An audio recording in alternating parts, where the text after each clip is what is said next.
Hi everybody, this is Kathy with More Fun with Felt. Thank you so much for coming back to my channel. And today I have a very special magical treat for you. This is a willow tree and it's a nightlight, as you can see. And I made this for my great niece for her first birthday. So her name is Saffron Willow. So I wanted to do something special for her namesake, and been working on it for about a year, but not continuously, of course, off and on in between my other projects and felting fun that I have. So I'm gonna spin it a little bit for you just so you can sort of see, and then I'll show you the pieces up close. And I just want to talk to you today about how I did it in case you want to try something like this yourself. I'll show you all of the pieces in detail up close, and then tell you kind of how each one came about, how they were felted or created, just to give you an idea. Of course, it's not something that I can do a tutorial on because it would literally take 5 days of tutorial to be able to show you this entire piece. Let me see if you can see the top of it as well. That's the top.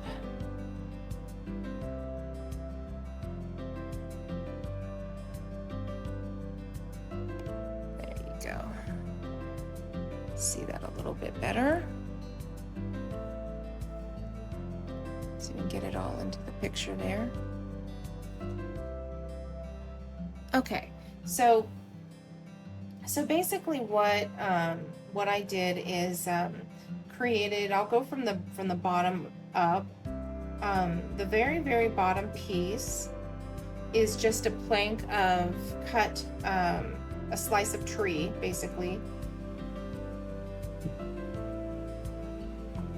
So I kind of wanted it to be like a magical little meadow.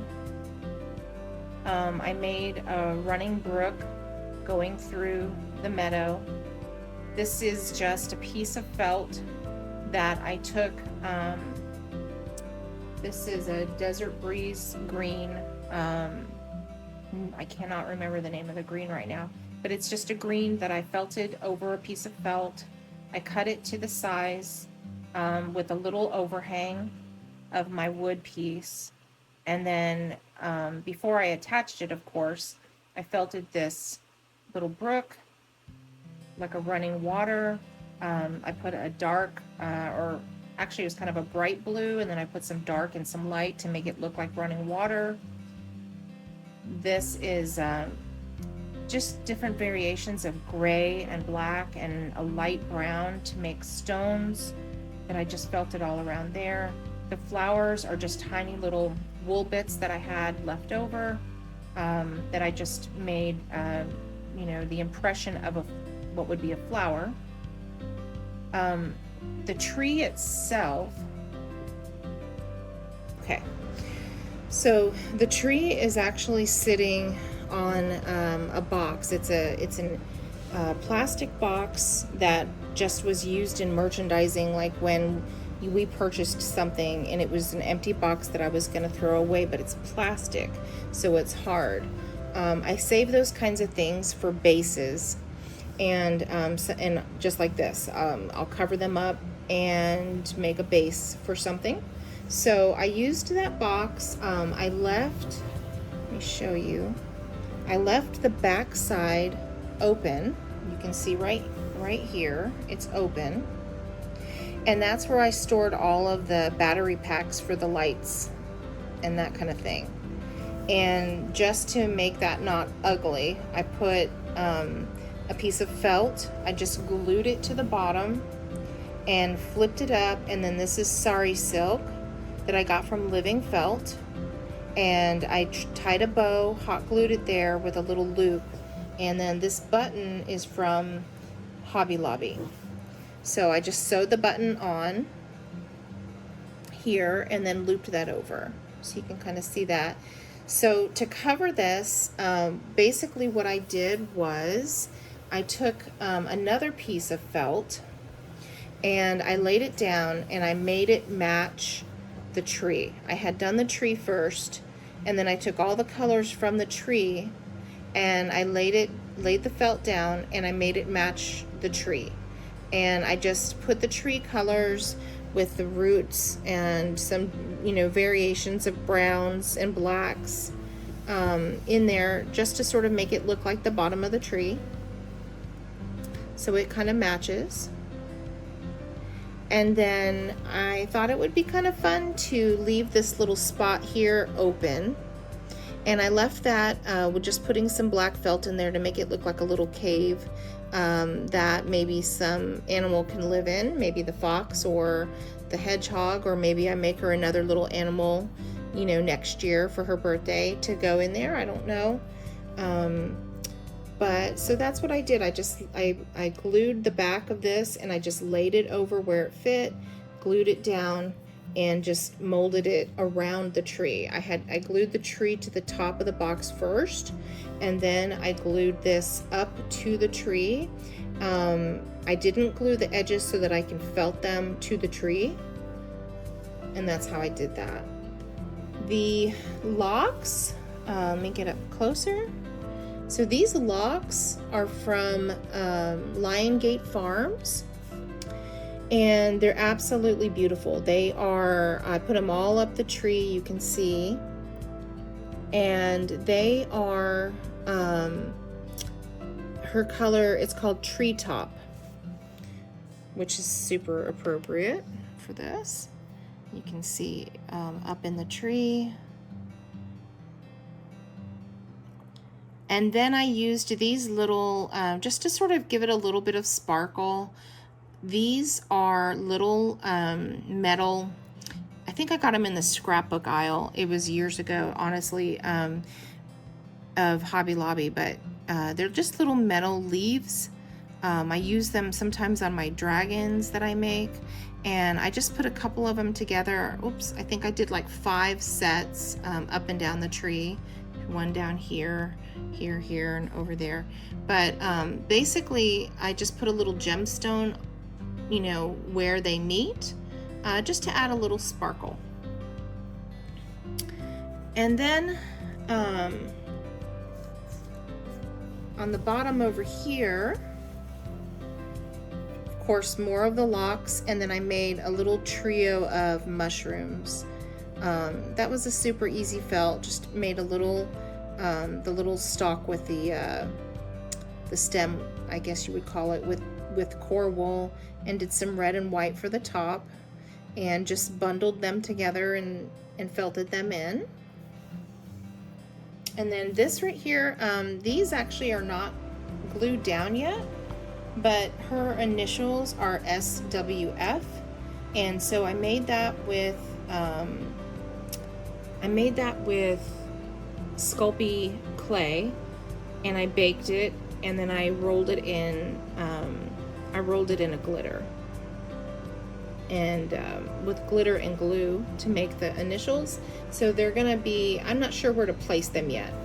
They might be here, or on the other side, I'm not sure, but they're gonna be like initials carved into the tree for her. So that's kind of fun. And of course, on the other side over here, if you can see it, I have a little gnome, and he has a little door, and of course it's not the right size, but it's a fairy tale, so he could shrink down if he wanted to get into that door. And or maybe it's for a fairy and not for him, but I wanted to just add a little bit of whimsy there, so I just really quickly felted a little piece of yellow with red and brown and made a little gnome door there.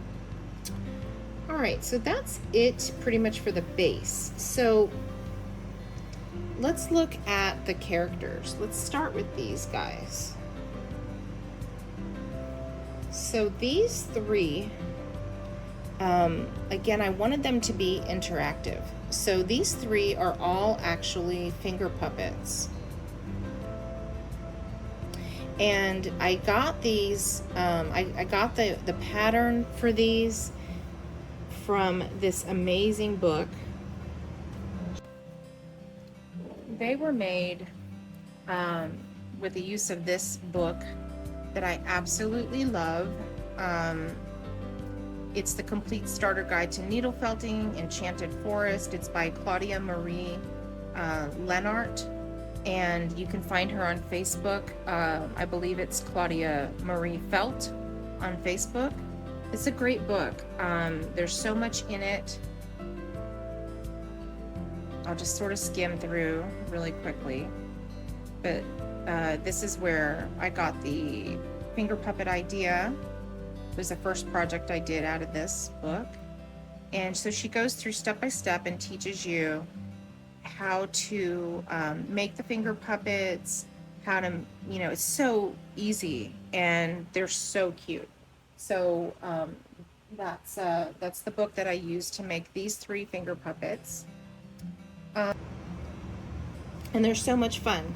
I had my husband cut a piece of a dowel so that the owl can actually sit on this little stump. So I glued the stump to the tree, and I used some more of the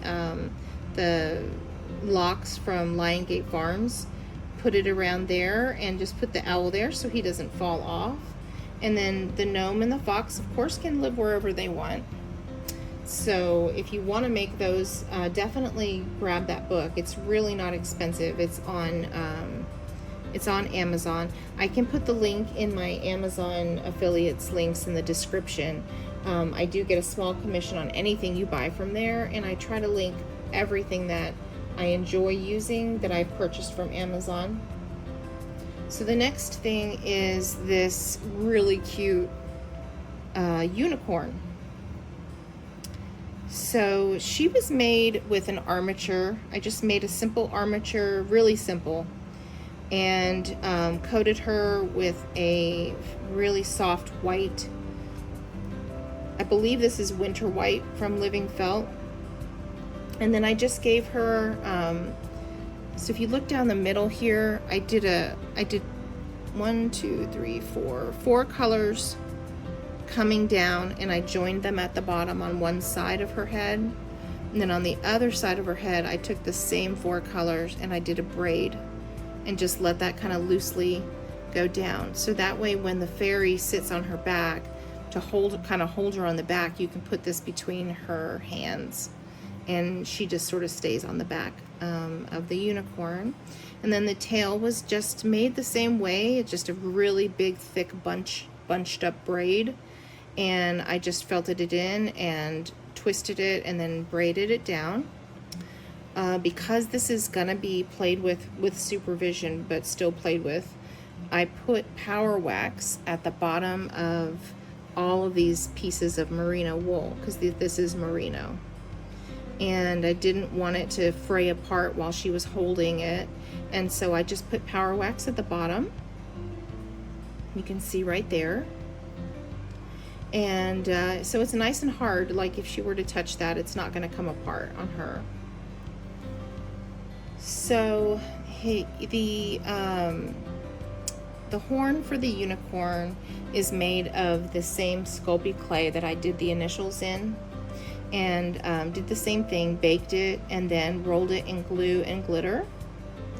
And then the cheeks have a little bit of a pink, like a flesh tone, and her belly also.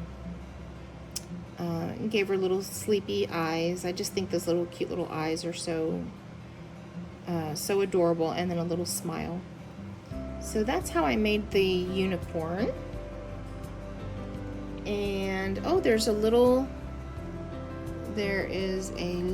bird hidden in the tree up here. Let me get that out. This is just a little, I call them my woolies. I make little woolies, all different animals, and I sell them at my trade shows. This is just a little woolly that I made, and I thought she would really enjoy playing with it. I know it's way, way too big for, the scale of the scene, but she's 1 year old. So I think she's just going to enjoy it and be able to maybe create some of her own fun and fantasies with the little bird. So I just set him up in there. And let's see, what else? Oh, the fairy. Let's talk about the fairy. Okay. So the little fairy, she does not have to hold the hedgehog. She just is holding the hedgehog. And she is made just with a very simple armature. It's a really thin wire. Does not have to be sturdy because she's not really holding anything up. She's not going to be really standing on her own. But she is on a wire, wrapped really tightly with a carded flesh color wool. And then she has a little, just a ball that I made out of the same wool. I didn't use any core wool on her. Just made a little like oval shaped ball and used an awl to make a hole and attach that to the top of the armature. And her skirt is made out of a piece of felt. It was just a long, thin piece of felt. And I just cut it into a really long rectangle and just used my scissors to snip it. And it gives like a little flower effect. The way that I got it to stand up like that was I took this, I have this spray, it's called Aileen's Quick Stiffen. I'm gonna put all of this up in the top of the video for you so you can see what I used. But that's what I did. I just sprayed it, and then as it was drying, I shaped it so it comes out like a little flower. I felted her a little cute little pair of underwear there, so she is a modest little fairy. And her shirt is made out of just another piece of felt. I cut the top with cut the top with these scalloped scissors, so it just adds a little bit of dimension here. And then the back is just a piece of ribbon with wire. I cut them kind of in the shape of a fairy wing, bunched it together, wrapped a little piece of pipe cleaner around it, and then I glued, I had a daisy that I made. I just disassembled it, and you can see there's pink on this side. So I glued the daisy petals to her first to make it look kind of like wings right here, like the inside of these wings. And then I put the green part on the back with the yellow on the outside. I just thought that would look really cute and kind of match everything. Her hair is yarn by Serafina Fiber Arts. If you just go to their specialty yarns, you'll see it, you'll spot it right away. I was actually going to do the entire willow tree with this yarn, and it just didn't look right. So I actually disassembled this and reassembled it several times before I was happy with it. So, and again, because her name is Saffron, I gave her a little saffron bow, and I tried to kind of get a close to saffron color on her skirt. The hedgehog is just really simple. Let me show you that. So basically the hedgehog, I mean, this is not even an inch tall, but it's just a little ball of wool. I put a little bump on the top, decorated him, little bump for the nose, 2 little bumps for the ears, and just put, you know, the brown wool on the back. And that's how I did that little tiny hedgehog. Super cute, super easy. That was fast. So the tree, let's talk about the tree now. I'm gonna get to where you can see the inside, and I also will put a picture up of what the base looks like. So basically what I did for the tree is I started with this aluminum 14 gauge wire, and I had a very long, I'm thinking maybe almost 1.5 feet, or maybe almost close to 2 feet. I'm not quite sure. But I put 3 of them together and I twisted them in the center. And then the bottom I left to sprawl out like roots, and the top I left to sprawl out like to be the limbs. I got that idea from a video from Serafina Fiber Arts on her YouTube channel. She has a video all about trees. So I was actually trying to look to see how to do a willow tree. She talks about the willow tree just for a brief moment in that video, but she doesn't actually show you how to do the willow tree. So, but I did get the idea of how to do the base. Now the only problem is that as I started adding the wool to the limbs, the base with just that aluminum wire could not hold up the wool, and so it kept falling. It just kept sprawling out. It would go out this way and it would fall over, and that was kind of a frustrating part of the whole ordeal. But what I ended up finding was this grapevine wire. It's like a super sturdy wire, and I took the grapevine wire, and you can see it here. I started at the base and I went up and back down and up again, just to really give it some stability. This is like super strong. And then I went up, and I'm gonna post a picture so you can see it without all of the willow leaves on it. But I went up and I went around the wire, the aluminum wire, and I had wrapped that aluminum wire, I forgot to mention this, but I had wrapped that aluminum wire in brown. You can kind of see it here. So I took this and I went up and I just twisted that aluminum wire around this wire and bent them into, you've got to go straight up and do a candy cane shape. So straight up and candy cane. You can really see it good here and also here. See the candy cane shape. So I did that. I went straight up, bent it into a candy cane shape, and then to make the structure strong, there's 6 branches on the bottom layer, and so in between each branch, let's just say this is 2 branches, I took the wire and I wrapped it around the first one, came to the second one, wrapped it around the second one, and then came to the next one, wrapped it around that, and went all the way around all 6 branches. So that gave me a really sturdy like base of the bottom layer, so that they're not going to be falling over no matter how heavy, you know, a bird was, or the wool, or the lights or anything. So then I had a really good foundation. That was really important.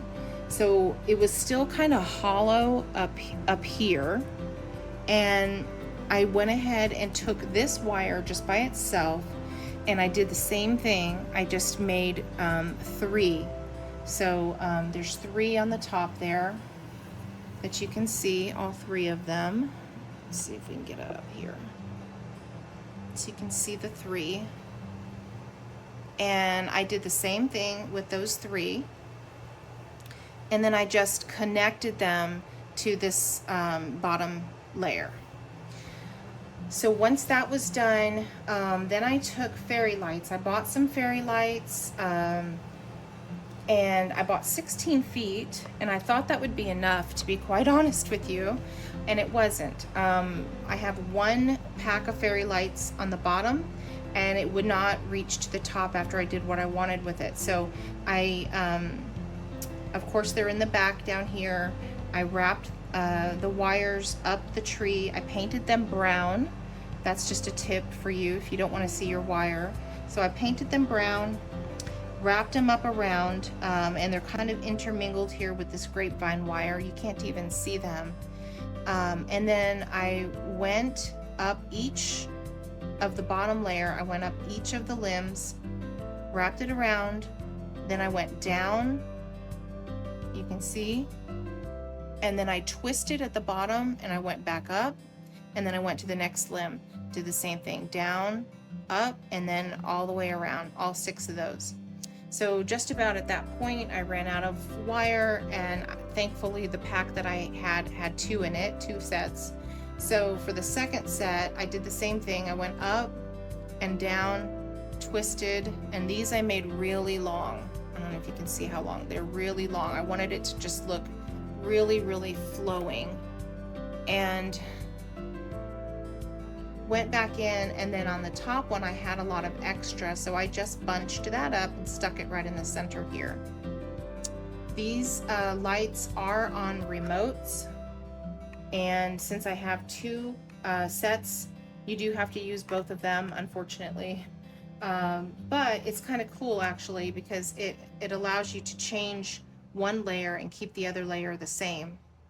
They're also multifunction, so you can make them flash, and she can set time for it to like maybe run for 4 hours or 6 hours or 8 hours, however long she wants it to run. So after she puts the baby to sleep, she can maybe set it for 4 hours, go to bed, and not have to worry about it. So these are really good. I'm pretty happy with these fairy lights, and I will give you the link for that as well. To make the willow branches, basically what I did was I have this this wool. It's yarn, but it's 20% wool, and I use this a lot in all different colors for different things. I'm constantly using this for projects, and it's a great wool. It felts really well. So like if you have a core, like say you make a chicken or an owl or something like that, you can actually felt this right onto it, and it felts really well. It holds great, and it's a good seller if you do trade shows. But the thing I love about it is you can see the variation in colors. So as you look through the wool, you can see the variation as it's traveling down. And so this was really good because she had a multicolored rug in her room, and I was trying to kind of match those colors. It was a pastel rug. So what I did was I took pieces, I'm gonna say, let's see, I'm gonna say,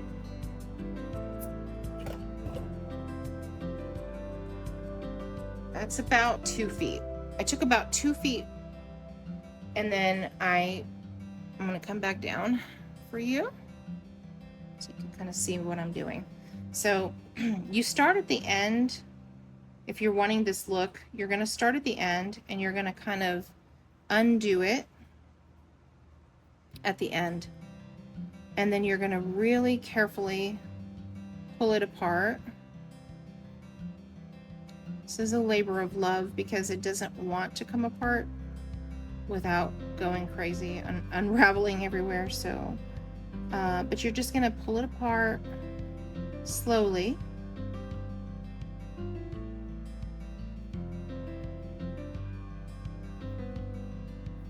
and then once you get it apart, you would go down the entire piece. You're gonna have strands like that, so you'll end up having 2 to 3 strands depending on how you pulled it. So like if I had pulled this one, that would give me 3, but right now it wants to go into 2, so I just leave it. I don't force it to do anything. And you just do that all the way down. You just let it come naturally, and you just keep unwinding it like that.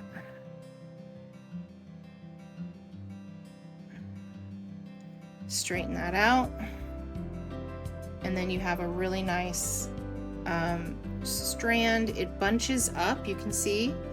So it really was long, and then once it bunches up, it's gonna look really good on there. See how long that hangs?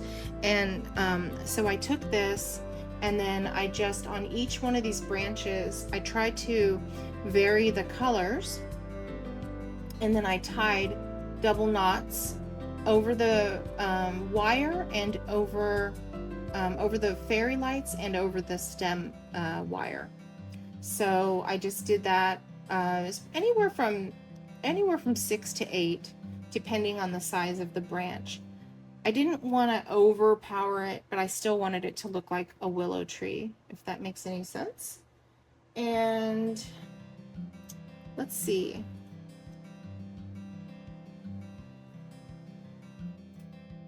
Yeah, I think that's pretty much everything explained. So the great thing about this project is that over the years, I can keep adding to it for her. I can make her another fairy next year. I could, you know, make her another gnome. I could give her a beautiful little trinket box and put the extra pieces in there.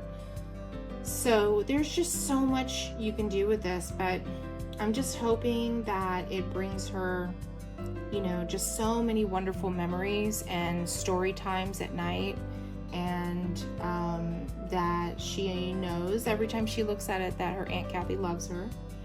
So I hope you enjoyed this, and as much as I have enjoyed making it. If you want to know how to do any of the individual pieces, like the tree or the base or the unicorn, any of the individual pieces, please let me know in the comments. I would be really happy to do just like a quick video on one of those pieces separately. Just there's no way I could do a video on the entire piece. So if you want to make the little finger puppets or anything that you saw in the book that I used, make sure you go over to the website, or it's Claudia Marie Felt on Facebook. Or if you follow the link in my description, you can buy her book on Amazon as well. So you can find me on Facebook, More Fun with Felt. There's spaces between the words. And then if you want to buy any of my pieces, you can go to my Shopify store. It is morefunwithfelt.com. And then you can also find me on Instagram at morefunwithfelt. So I hope if this benefited you and you liked it, please take a moment just to subscribe, and I will see you in the next video. Thank you.